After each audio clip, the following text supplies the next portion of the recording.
আসসালামু আলাইকুম। আশা করছি সবাই ভালো আছেন। আমি আলহামদুলিল্লাহ বেশ ভালো আছি। তো আজকে ব্লগ ভিডিওটা শুরু করেছি রাত্রে। রাতে কি রান্না করব সেটা দিয়ে। এই তো আজকে রান্না করব হচ্ছে আতপ চাল দিয়ে খিচুড়ি, ঝরঝরে খিচুড়ি আর হচ্ছে মাংস।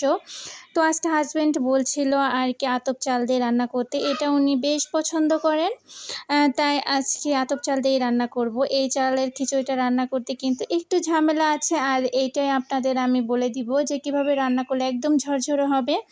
তো আমি দেখতেই পাচ্ছেন চালগুলোকে একটু ভিজিয়ে তারপর হচ্ছে খুব ভালো করে ধুয়ে নিয়েছি। এখানে অনেক কিন্তু থাকে, ধান থাকে, সেটা একটু বেছে নিয়ে রান্নাটা করব।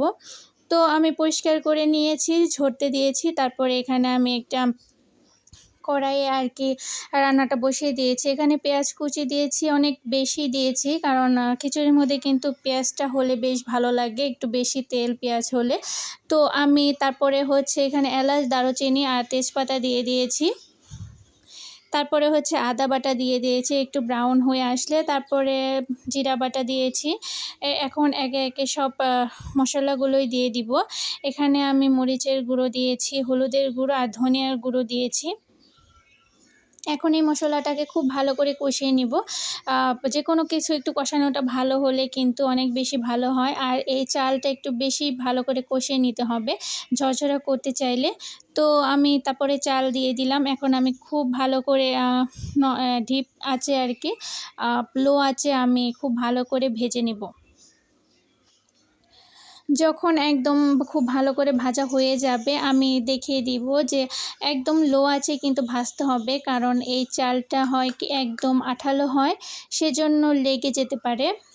তো আপনাদের অনবরত নাড়তেই হবে। আমি কিছু পেঁয়াজও একটু মোটা মোটা করে কেটে দিয়েছি, এরপরে আমি আরও দেব পেঁয়াজ। তো আমার ভাজা হয়ে গিয়েছে। তারপর আমি পানি দিয়ে দিচ্ছি। এখানে পানিটা খুব পরিমাণ মতো দিতে হবে, একটু কমই পানি দিয়ে দিব। দেখিয়ে দিয়েছি কিন্তু কীরকম পানিটা দিতে হবে। একটু চালটা এরকমই থাকবে, কারণ এটা আর কি জালে তো রান্না করা হবে না, এটা একদম দমের মধ্যে রান্নাটা করতে হবে। সেজন্য আমি পানিটা একদম কম করে দিয়েছি, যেহেতু এটা আমি বেশি ক্ষেত্রে দমে রাখবো। এই যে দেখতেই পাচ্ছেন এখন আমার পানিটা শুকিয়ে গিয়েছে। এখন আমি এটাকে একদম লো আঁচে, চুলাটা একদম লো আঁচে রান্নাটা করতে হবে। তো এখন আমি ঢেকে দিচ্ছি, আর মাঝে মাঝে কিন্তু ঢাকনা উঠে আমি নাড়াচাড়াও করেছি। আপনারা ভাববেন না যে আমি একবারেই দিয়ে রেখেছি, এটা কিন্তু লেগে যাবে। আমি বারবার বলছি ভিডিওতে, এই চালটা কিন্তু লেগে যায়। তো আপনারা একটু পর পর ঢাকনা উঠিয়ে নাড়াচাড়া করবেন, তাহলে দেখবেন খিচুড়িটা একদম ঝরঝরা হয়েছে।